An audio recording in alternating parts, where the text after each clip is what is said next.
ஆத்ம ஆன்மீக அன்பர்களுக்கு எனது அன்பான வணக்கங்கள். மீனராசிக்காரர்களே, உங்கள் வாழ்க்கையில் கிரக நிலவரங்கள் என்னென்ன பலன்களை எப்படி தரப்போகுதுன்னு சொல்லிட்டு பார்க்கலாங்க. மீனராசிக்காரர்கள் எப்பொழுதும் எளிமையானவர்கள். எந்த எண்ணங்களும் தெளிவாக இருக்கும். அதே போல் அவங்க பெரிய ஆடம்பரம் காமிக்க மாட்டாங்க. சாதாரணமாக இருப்பாங்க. அவங்கள பார்த்தா அவ்வளோ தெளிவாக தெரியும்.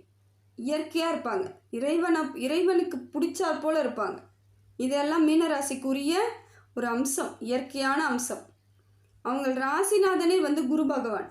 அப்போ எப்படி இருப்பாங்க? மற்றவங்களுக்கு ஆலோசனை சொல்கிற இடத்துல தான் இருப்பாங்க. நிறைய நல்ல குணங்களுக்கு சொந்தக்காரர், கொடுக்கக்கூடியவர்கள். தாங்கிட்ட 10 ரூபா இருக்குதா, வேறு யாராவது கேட்டால் 9.50 வரைக்கும் கொடுத்துருவாங்க. அந்த 50 பைசாவை தான் இவங்க பேக்கெட்டில் போட்டு எடுத்துகிட்டு போவாங்க. அப்படிப்பட்ட ஒரு நல்ல உள்ளங்கள். மற்றவங்களுக்கு எல்லாம் கிடைக்கணும், நம்மளால் முடிஞ்சது மற்றவங்களுக்கு உதவி செய்யணும், நம்ம நிறைய பேரை காப்பாற்றணும், நிறைய பண்ணணும் அப்படின்னு இயற்கையாகவே அவங்களுக்குள்ள ஒரு உதவும் மனப்பான்மை இருக்குங்க. இந்த குணம்லாம் எப்படி வருதுன்னு பார்த்தீங்கன்னா, இவங்க ராசிநாதன் இவங்களுக்கு சொல்லி கொடுத்தது, இயற்கையாகவே சொல்லி கொடுத்தது. இதெல்லாம் மாற்றிக்கவே முடியாது. எவ்வளோ பிரச்சனை இருந்தாலும் சரி, இவங்க எங்கேயா போய் கடன் வாங்கி வந்திருப்பாங்க, கஷ்டப்பட்டு கெஞ்சி கூத்தாடி என்ன பண்ணுறதுன்னு தெரியாமல். ஆனால் வேறு யாராவது உதவின்னு கேட்டால் அதை தூக்கி டக்குன்னு கொடுத்துட்டு மறுபடியும் கஷ்டம்னு நிற்கிறவங்க இவங்க. இந்த மாதிரியான பிரச்சனைகள்லாம் நிறைய மாட்டியிருப்பாங்க. சூழ்ச்சி வேலை இவங்களை ஈஸியாக பின்னிடலாம். சாதாரணமாக இவங்ககிட்ட போயிட்டு கண்ணில் 2 சொட்டு தண்ணி வச்சுட்டு கேட்டால் இவங்க மனசு இறங்கிடும். ஏதாவது செஞ்சிடணும், பாவம் கஷ்டப்படுறாங்க அப்படிங்கிற மாதிரி நிறைய பிரச்சனைகளை இவங்களா இழுத்து போட்டுக்கிட்டத்தாங்க. இவங்களுக்கு வேறு யாராலையும் பிரச்சனை இல்லை, இவங்களே தான் பிரச்சனை. எல்லாரையும் நம்புறது, எல்லாரையும் இவங்கள போல தான் ரொம்ப நல்லவங்க வல்லவங்கன்னு நினச்சி நம்பிட்டு நிறைய இடத்துல கஷ்டம், அவமானப்பட்டிருப்பாங்க. கொடுத்தவங்க வாங்கிட்டு போனவங்க அத்தனை பேர் இவங்களுக்கு நன்றியாக கூட இருக்க மாட்டாங்க. திருப்பி கொடுக்குறாங்களோ இல்லையோ ஒரு நன்றியும் சொல்ல மாட்டாங்க. பொறாமப்படுவாங்க இவங்கள பார்த்து.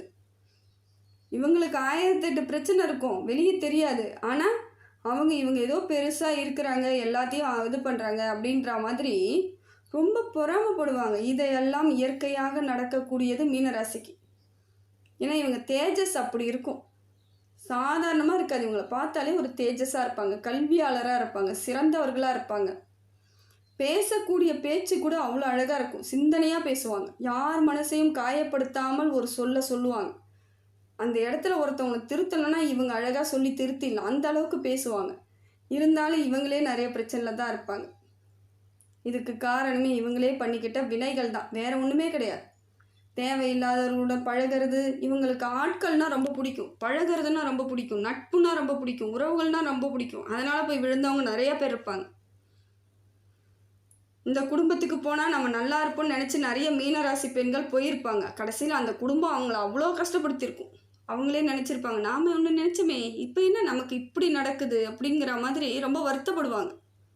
இதெல்லாம் வேணும்னு தானே ஆசைப்பட்டு வந்தோம், இவங்கெல்லாம் நம்மளை வச்சுக்குவாங்க, நல்லபடியாக வச்சுக்குவாங்க, எந்த கஷ்டமும் படுத்த மாட்டாங்கன்னு நினச்சி வந்தோமே, கடைசியில் இவங்க நம்மளை வச்சு செய்கிறாங்களேன்ட்டு அப்போ தான் அவங்களுக்கு தோணும், நாம் எங்கேயாவது வேறு மாதிரி போயிருந்தா கூட நல்லா போயிருக்கலாம் போல இருக்கே, இங்கே போய் மாட்டிக்கிட்டமேலாம் தோன்ற அளவுக்கு இவங்க உறவுகள் அப்படி பண்ணுவாங்க. இவங்களை பார்த்தாலே ஒரு ஏமாளின்னு நினச்சிட்டு பண்ணுவாங்க. இவங்க ஏமாளி கிடையாது, இவங்க நல்ல குணம். அது இவங்களோட உறுதியான குணம், நல்ல குணம். மற்றவங்களுக்காக நினைக்கிற குணத்தை ஏமாளின்னு நினச்சிக்கிறவங்க அவங்க முட்டாள். அவங்களாம் அதனால தான் இவங்களெல்லாம் கஷ்டப்படுத்தி பார்க்குறாங்க. இவங்களை மட்டும் அவங்க நல்லபடியாக வச்சுட்டு தானே கடைசி வரைக்கும் இவங்க நிறைய பேருக்கு நல்லது பண்ணுவாங்க. நல்லது செய்யக்கூடிய ஒரு நல்ல குணத்தில் இருக்கிறவங்க யாருன்னு பார்த்தீங்கன்னா மீனராசி. நிறைய பேரை படிக்க வச்சுருப்பாங்க. மீனராசிக்காரர்கள் நிறைய பேரை படிக்க வச்சுருப்பாங்க. நிறைய குடும்பங்களுக்கு தெரியாமல், யாருக்குமே தெரியாது இவங்கெல்லாம் உதவி பண்ணியிருக்காங்கன்ட்டு அத்தனை பேர் உதவி பண்ணியிருப்பாங்க. இவங்கக்கிட்ட நிறைய பேர் நல்ல விதமாக பழகி நல்லது நடத்திக்கிட்டு இருப்பாங்க. ஆனால் இவங்களை பற்றி தெரிஞ்சும் ஏமாத்துறவங்க நிறைய பேர் இருக்காங்க. இதுவும் இவங்களுக்கு ஒரு பலகீனம் தான். இவங்களோட கேரக்டரே இவங்களுக்கு பலகீனம். நம்ம என்ன பண்ண முடியுன்ற மாதிரி ஆயிடுது சில சமயம். கடவுளே நினைப்பார், இவங்களை என்ன பண்ணுறது, ஒன்றுமே பண்ண முடியாது, இவங்களா போய் சிக்கிக்கிறாங்களே, நான் என்ன பண்ணுவேன்னு இறைவனே நினைப்பார். அந்த அளவுக்கு இவங்க ஏமாளித்தனமாக பண்ணிகிட்டு இருப்பாங்க. அவ்வளோ நல்ல குணத்துக்கு சொந்தக்காரர் மீனராசிக்காரர்கள். இனி வரக்கூடிய காலங்கள் உங்களுக்கு எப்படி இருக்குது, கிரக நிலவரம் எப்படி இருக்குன்னு சொல்லிட்டு பார்க்கலாங்க. உங்கள் ராசிநாதன் குரு பகவான் உங்களுக்கு நல்லா இருக்காருங்க, செம்மையாக சப்போர்ட் பண்ணுறார். ஏன்னா அவருக்கு உங்களுக்கு சப்போர்ட் பண்ணி ஆக வேண்டிய இடத்துக்கே வந்துட்டார். உங்கள் குணத்துக்கு புரிஞ்சுக்கிட்டு இவங்களை நம்ம இனிமேல் விடக்கூடாது, எல்லா இடத்துலையும் இவங்க கஷ்டப்படுறாங்க, நாம் இவங்கள பார்த்துக்கணுன்ற மாதிரி குரு பகவான் உங்களுக்கு அவ்வளோ சப்போர்ட். தொழில் மாற்றம், முன்னேற்றம், உறுதியான தொழில், நிலையில்லாத தொழில் நிறைய பேர் செஞ்சிட்ருப்பாங்க. இன்றைக்கி போனால் தான் வேலை, இல்லைன்னா திடீர்னு இல்லைன்னு கூட சொல்லக்கூடிய இடத்துல இருக்கவங்களாம் நிறைய பேர் இருக்காங்க. அவங்களுக்கெல்லாம் வேலை நிரந்தர வேலையாக ஆகிறதுக்கு வாய்ப்புகள் இருக்குது. அதே போல் நிறைய கல்வியாளர்கள் இருப்பாங்க. நிறைய ப்ரொஃபஸர், டீச்சர்ஸ், லாயர்ஸ், இவங்களுக்கு அவ்வளோ பேசுகிறதுக்கு அழகாக பேசுவாங்க. அத்தனை பேருக்கும் விளக்கம் புரிய வைக்கிறதுக்கு இவங்களால் மட்டும்தான் முடியும். அந்த அளவுக்கு இவங்க குவாலிட்டியானவர்கள். குரு பகவான் சப்போர்ட்டுனால நிறைய குருவாக செயல்படுவார்கள். என்னதான் இவங்க குருவாக இருந்தாலும் சின்ன பிள்ளை மாதிரி நிறைய இடத்துல தோற்று போய் தான் வருவாங்க. குழந்தை மாதிரி இருப்பாங்க. இவங்க குழந்தை மனம் படைத்தவர்கள். ஒன்றுமே தெரியாது, வெகுளி, அப்படி தான் சொல்லுவாங்க, அப்படி தான் இருப்பாங்க இவங்க. ஆனால் இப்போ குரு பகவான் சப்போர்ட் பண்ணும்பொழுது இவங்களுக்கு நிறைய மாறுதல் கிடைக்குதுங்க. பொருளாதார ரீதியாக இனி சிக்கல்கள்லாம் குறைய ஆரம்பிக்கும். பொருளாதார மாற்றம் ஏற்படுது. தெளிவான அமைப்பில் இருப்பீங்க. திருமணம் ஆகாதவர்களுக்கு இப்போ திருமண பாக்கியம் உண்டாகுது. மீனராசிக்கு எல்லாத்தையும் எளிமையாக எடுத்துக்குவாங்க. அதனால் இவங்களுக்கு திருமணம் கொஞ்சம் லேட்டாக ஆகிறது கூட வாய்ப்பு இருக்கும். அதையும் ஈஸியாக தான் எடுத்துகிட்டு போவாங்க. அதை ஒரு பிரச்சனையாலாம் நினச்சிக்க மாட்டாங்க. ஆனால் இப்போ திருமண பாக்கியம் உண்டாகும், குழந்தை பாக்கியம் உண்டாகுது. படிக்கக்கூடிய பிள்ளைகள் நல்லா படிப்பாங்க. இவ்வளோ நாளாக மண்டு மாதிரி கொஞ்சம் மந்தமாக இருக்கிற மாதிரிலாம் இருந்திருப்பாங்க. இப்போ பாருங்கள், அப்படியே டக்குன்னு பிரிஸ்காக இருப்பாங்க. நிறைய மாறுதலை குரு பகவான் கொடுக்குறார். நல்லா படிக்கும் பிள்ளைங்க, கவலையே பட தேவையில்லை. இவங்களோட வாழ்க்கை இனி மாறுறதுக்கான வழிவகைகள் அத்தனையும் குரு பகவான் செய்கிறாரு. இவங்க அதை மட்டும் கடைப்பிடித்துட்டா போதுங்க. கண்டவங்களையும் நம்பக்கூடாதுங்க. யாருன்னே தெரியாது அவங்களெல்லாம் நம்புவாங்க. இவங்க பஸ்ஸில் போவாங்க, பக்கத்தில் உட்காந்துருப்பாங்க, அவங்க யார் எவருன்னே தெரியாது. ஆனால் அவங்கள நம்பி இவங்க எல்லா கதையும் சொல்லுவாங்க. இவங்ககிட்ட இருந்து அவங்க வாங்கிட்டு போயிடுவாங்க. இதை மாதிரியான பழக்கங்கள் இவங்களுக்கு நிறைய இருக்குதுங்க. ஆனால் இவங்க இதெல்லாம் தவிர்த்தால் தாங்க இவங்க வாழ்க்கையில் ஜெயிக்க முடியும். எல்லாரையும் எளிமையாக நம்பிடுவாங்க. இதெல்லாம் இவங்க செஞ்சுக்கிட்டு இருந்தாங்கன்னா நிறைய பேருக்கு நல்லதே கிடைக்காது. தீயவர்களுக்கு தான் எல்லாம் சப்போர்ட்டாக போயிடும். இதெல்லாம் வேண்டாம். நீங்கள் நல்லா இருக்கணும்னா நீங்கள் உங்களை உணர்ந்தாகணும்.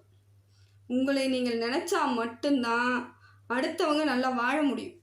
நல்லவர்கள் வாழ முடியும். முதல்ல உங்களோட உதவி நிறைய பேருக்கு தேவைப்படுற இடத்துல இருக்கிறீங்க.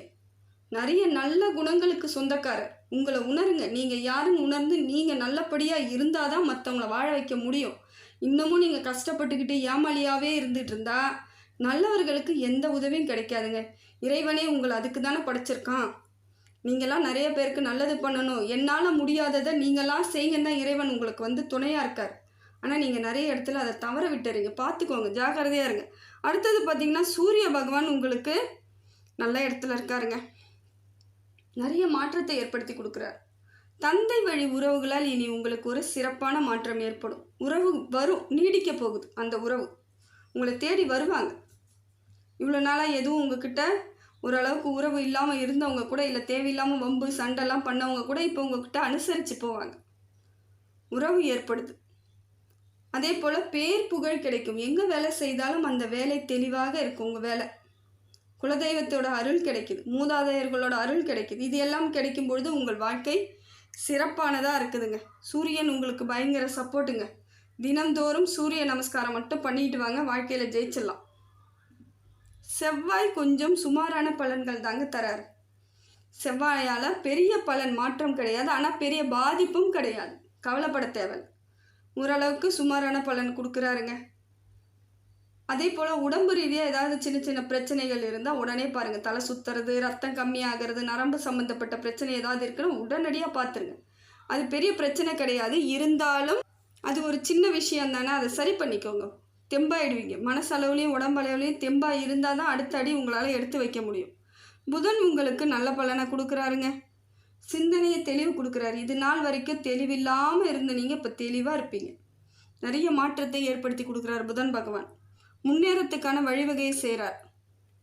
தெளிவு கிடைக்குது, சிந்தனை தெளிவு. இது நாள் வரைக்கும் போட்டு மண்டையை பிச்சுக்கிட்டு சூடு ஏற்றிக்கிட்டு இருப்பீங்க மண்டையை. இப்போ தெளிவாக இருப்பீங்க. யாராலையும் ஒன்றும் என்ன பண்ண முடியாது, நானாக இருக்க போகிறேன்ற முடிவுக்கே வந்துடுவீங்க. அந்த அளவுக்கு பொறுப்பாக உங்களுக்கு புதன் பகவான் இருக்கிறார். அடுத்து பார்த்திங்கன்னா சுக்கிரன் உங்களுக்கு சரியில்லைங்க. சுக்கிரனால் பொருளாதார வரவு இல்லாமல் இருக்குது. ஆனால் தடை பண்ணலை, அவர் கொடுக்க வேண்டியதை கொடுக்கல. இருந்தாலும் உங்களுக்கு குரு பகவான் கொடுக்கும் பொழுது இதால் பெரிய பிரச்சனை கிடையாது, ஏற்றுக்கோங்க. எல்லாத்தையும் கடந்துடலான்னு முயற்சி பண்ணுங்கள், சரியாயிடும். ஏன்னா இவ்வளோ பிரச்சனையை தாங்கி வந்துட்டீங்க. கொஞ்சம் நஞ்சமா அப்பா சொல்ல முடியாத வழிகளோட எல்லாம் வந்திருக்கீங்க. இப்போ எல்லாம் சரியாக போக காலகட்டம் வந்துருச்சு. தீர்மானமாக இருங்க. தேவையில்லாத எதையும் செய்யாமல் இருந்தாலே தப்பிச்சுக்கிட்டீங்க. பொருளாதார விரயத்தை மட்டும் ஏற்படுத்திக்காங்க. இது கரெக்டான காலகட்டம். ஏன்னா சுக்கிரன் சரியில்லாத பொழுது பொருளாதார விரயம் ஏற்பட்டுடும். கொஞ்சம் பார்த்துக்கோங்க, நிதானமாக இருங்க. உடல் ரீதியான பிரச்சனைகளை உடனுக்குடன் பார்த்துக்கோங்க. அதுவும் ரொம்ப முக்கியம். அவசரப்பட்டு அப்படியே அலட்சியப்பட்டு எதுவும் பண்ணாமல் விட்டுறாதீங்க. உடனடியாக பார்க்கணும். டக்குன்னு உடம்பு சரியில்லையா உடனே போய் டாக்டரை பார்த்துருங்க. சின்ன பிரச்சனையோ பெரிய பிரச்சனையோ பார்க்கறது நல்லது, அவ்வளோதான். சந்திரன் நல்லா இருக்காருங்க. சந்திரனும் உங்களுக்கு புதனும் 2 பேரும் சப்போர்ட்னும் பொழுது தெளிவு ஏற்படுது. அப்போ சந்திரன் மனசை தெளிவு கொடுக்குறார், புதன் புத்தியை தெளிவு கொடுக்குறாரு. இப்போ இது 2 செயல்படும் பொழுது வெற்றி உங்களுக்கு எளிதாக கிடைச்சிடும். எதை செய்யணுமோ அதை காரிய சித்தி உண்டாகும். மனசுக்குள்ளே எப்போ பார்த்தாலும் ஒரு குழப்பம், டென்ஷன், ஆத்திரம் எல்லாம் இருந்திருக்கும். நினச்சி பார்த்து கவலைப்பட்டிருப்பீங்க. பழசெல்லாம் நினைப்பீங்க, என்னை இப்படியெல்லாம் பண்ணாங்க, நான் இப்படியெல்லாம் வாழ்ந்தேன், இப்படியெல்லாம் இருந்தேன், இப்படி ஏமாற்றிட்டாங்கன்னு வருத்தப்படுவீங்க. இது அதற்கான காலகட்டம் கிடையாதுங்க. அதுக்கெல்லாம் நம்ம இடம் கொடுக்கவே கூடாது. இப்போ தெளிவாக இருப்பீங்க. மனசளவில் சந்தோஷமாக இருக்க போகிற காலகட்டம். சந்தோஷமாக இருப்பீங்க. நிறைய உங்களுக்கு பிடித்ததெல்லாம் நடக்க போகுது. இது வரைக்கும் எதெல்லாம் நினச்சி பார்த்து இதெல்லாம் எனக்கு நடக்குமான்னு எதிர்பார்த்துட்டு இருந்தீங்க பாருங்க, அதெல்லாம் கிடைக்கும். அதனால் உங்களுக்கு சந்திரன் நல்லா இருக்காருங்க. சனி பகவான் சுமாரான பலனை தாங்க கொடுக்குறாரு. ரொம்ப நல்ல பலன்லாம் கொடுக்கல. உடம்பு ரீதியாக ஏதாவது பிரச்சனை வந்தால் உடனடியாக பாருங்கள். ஏன்னா உடலுக்கு பிரச்சனை கொடுக்கறதுக்கு வாய்ப்புகள் இருக்குது. வயிறு சம்மந்தப்பட்ட பிரச்சனை, பெண்களாக இருந்தால் அடி வயிறு, அந்த மாதிரியான பிரச்சனைகள்லாம் உடனடியாக பார்க்குறது நல்லது. ஒரு செக்கப் பண்ணிக்கோங்க. முழுசாக கூட பாடி செக்கப் பண்ணுறதா இருந்தாலும் பண்ணிக்கலாம், தப்பு கிடையாது. உங்களுக்கு எப்படி டைம் கிடைக்குதோ அதுக்கு தகுந்தால் போல் பார்த்துக்கோங்க. அதே போல் அலட்சியப்படுத்தாதீங்க. உடம்பு ரீதியான பிரச்சனைகள் எதுவாக இருந்தாலும் உடனுக்குடன் பார்த்துடணும். தேவையில்லாமல் உடம்பை கஷ்டப்படுத்திக்காதீங்க. அது சரியாக இது பண்ணிக்கோங்க. அதே போல் நிறைய உடற்பயிற்சி பண்ணுங்கள். தேக பயிற்சி ரொம்ப விசேஷம் உங்களுக்கு. நரசிம்மர் வழிபாடு பண்ணுங்கள். நரசிம்மர் வழிபாடை தொடர்ந்து பண்ணிக்கிட்டு வாங்க. வேறு வழியே கிடையாதுங்க உங்களுக்கு. இது தாங்க ஆப்ஷனே. இதை மட்டும் செய்தாலே போதும். நிச்சயமாக உங்கள் வாழ்க்கை எளிதில் கூடிய விரைவில் மாறும். கண்கூடாக பார்ப்பீங்க. கை மேலே பலன். நீங்கள் நிச்சயமாக நெய் வாங்கிட்டு போய் ஒரு தீபம் ஏற்றிட்டு வாங்க. நரசிம்மருக்கு நெய் தீபம் ஏற்றினாலே போதும். இல்லை நெய் வாங்கி கொடுத்துருங்க, அவங்க ஏற்றிக்குவாங்க. இதெல்லாம் செய்யும் பொழுது வாழ்க்கை உங்களுக்கு மாற்றத்தை எளிமையாக மாற்றி கொடுக்கறதுக்கான கால நிலவரத்தை மாற்றி கொடுக்குது. பயன்படுத்திக்கோங்க. அடுத்தது பார்த்திங்கன்னா ராகு கேது உங்களுக்கு கொஞ்சம் சரியில்லாமல் இருக்காருங்க. ராகுவாலையும் கேதுவாலையும் பெரிய பிரச்சனைகள் இல்லைனாலும் பகை உணர்வுகளை தூண்டி விடுறதுக்கு கேது பகவானால் முடியும். கெடுப்பலன் கொடுத்துருவார். அதுக்கு தான் கொஞ்சம் யோசித்து நம்ம இது பண்ணணும். பொறாமப்படுறவங்களாம் உங்ககிட்ட இப்போ வரத்துக்கு வாய்ப்பு இருக்குது. ஜாக்கிரதையாக இருங்க. கொஞ்சம் தூரம் வச்சு பழகிடுங்க. எதாக இருந்தாலும் தூரம் வச்சு பழகுங்க. அதுதான் நீடிக்கும். அந்த உறவு நீடித்து செல்லிகிட்டே இருக்கும். கொஞ்சம் நிதானமாக இருங்க. பகை வரத்துக்கு வாய்ப்பு இருக்குது. ஏதாவது ஒரு சின்ன பிரச்சனையை தூக்கிட்டு வருவாங்க. உங்ககிட்ட கேட்குறதா சொல்லிவிட்டு உங்களை பிரச்சனையில் மாட்டிட்டு அவங்க தெளிவாக போயிடுவாங்க. இதுக்கெல்லாம் இடம் கொடுக்காதீங்க. பகையை வளர்த்துக்காதீங்க. அதே போல் கோவப்படாதீங்க. ஏன்னா டக்குன்னு ஒரு கோபம் வரத்துக்கான வாய்ப்புகளை கேது பகவான் கொடுத்துருவார். அந்த இடத்துல உங்களை பேச வைக்கணும்னு ஏதாவது முயற்சி பண்ணுவார். பேசாதீங்க. இதெல்லாம் நடக்கும் கேதுவால். அரசாங்கத்திலேருந்து கிடைக்க வேண்டிய உதவிகளை எல்லாம் கூட ஸ்டாப் பண்ணுவார். ஏதாவது லோன் கேட்டிருக்கிறோம் அப்படி வந்துடும் அப்படின்னு நினச்சிட்டு இருப்பீங்க, வராது, தடைப்படும்.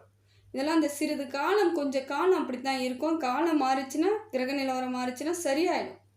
அந்த காலகட்டத்தில் மட்டும் கொஞ்சம் நிதானமாக இருந்துக்கோங்க, ரொம்ப நல்லது. அதுக்கு அடுத்தது பார்த்தீங்கன்னாக்கா ராகு உங்களுக்கு மனசுக்குள்ளே சில சஞ்சலங்களை மட்டும் கொடுத்துட்டே இருப்பார். பொருளாதாரத்தையும் கொடுக்க மாட்டார். பொருளாதாரம் உங்களுக்கு தடைப்படுத்திடுவார். அதே போல் சின்னதாக ஏதாவது மனசங்கடங்கள், தைரியம் இல்லாமல் நம்ம தப்பு பண்ணிட்டோமோ அப்படிங்கிற குற்ற உணர்வு இதெல்லாம் கொடுக்கறதுக்கு வாய்ப்புகள் இருக்குது. பார்த்துக்கோங்க. அதெல்லாம் நீங்கள் எந்த தப்பு பண்ண மாட்டீங்க. மீனராசிக்காரர்கள் எல்லோரிடத்திலும் அன்பாக பழகுவார்கள். அவ்வளோ சீக்கிரம் தப்பு பண்ண மாட்டாங்க. அதை நினச்சி வருத்தப்படாதீங்க, சரியாயிடும். உடம்பு ரீதியாக ஏதாவது பிரச்சனை ஏற்படுத்திக்காதீங்க. மனசங்கடத்தை ஏற்படுத்தும் பொழுதெல்லாம் உடல் ரீதியான பிரச்சனைகளை சந்திக்க நேரிடும். ஜாக்கிரதையாக இருங்க. இந்த காலகட்டம் உடம்பை ஜாக்கிரதையாக பார்த்துக்கிறது உங்கள் பொறுப்பு. ரொம்ப நிதானமாக இருங்க. வரக்கூடிய காலங்கள் எல்லாம் உங்களுக்கு சிறப்பான காலமாக தாங்க இருக்குது. அதை நீங்கள் கையாளும் விதமும் பயன்படுத்தும் விதமும் மட்டும் பாருங்கள். புத்திசாலித்தனமாக யோசிச்சிங்கன்னா அத்தனைக்கும் வழிவகை கிடைக்கும். எப்படிப்பட்ட பிரச்சனைகளாக இருந்தாலும் சரி, எப்படிப்பட்ட விஷயங்களாக இருந்தாலும் சரி, நீங்கள் தெளிவாக அதை யோசித்து சிந்தித்து ஒரு முறைக்கு இருமுறை தெளிவாக முடிவு எடுத்துட்டிங்கன்னா உங்களுக்கு வெற்றி வாய்ப்பை அள்ளி கொடுக்குங்க. இந்த காலகட்டம் நல்லா இருக்குது, பயன்படுத்திக்கோங்க. சிறப்பாக இருப்பீங்க, சந்தோஷமாக இருப்பீங்க. திருமணம், குழந்தை, படிப்பு, பொருளாதார வரவு, புதிய தொழில் முயற்சி எல்லாமே நல்லா தான் இருக்குது. உடம்பை மட்டும் ஜாக்கிரதையாக பார்த்துக்கோங்க. உடல் ரீதியான பிரச்சனைகளுக்கு உடனடியாக மருத்துவரை பார்ப்பது ரொம்ப நல்லது. அந்த மாதிரியான காலகட்டத்தில் இருக்கீங்க, ஜாக்கிரதையாக இருங்க. எல்லாம் வல்ல இறைவனிடம் எல்லா புகழும், எல்லா செல்வங்களும், எல்லா நேர்மறை ஆற்றலும் கிடைக்கணும்னு சொல்லிட்டு இறைவனை பிரார்த்தனை பண்ணுறேங்க. ஆத்மா ஆன்மீக சேனலுக்கு சப்ஸ்கிரைப் பண்ணாதவங்க சப்ஸ்கிரைப் பண்ணிக்கோங்க. நன்றி, வணக்கம்.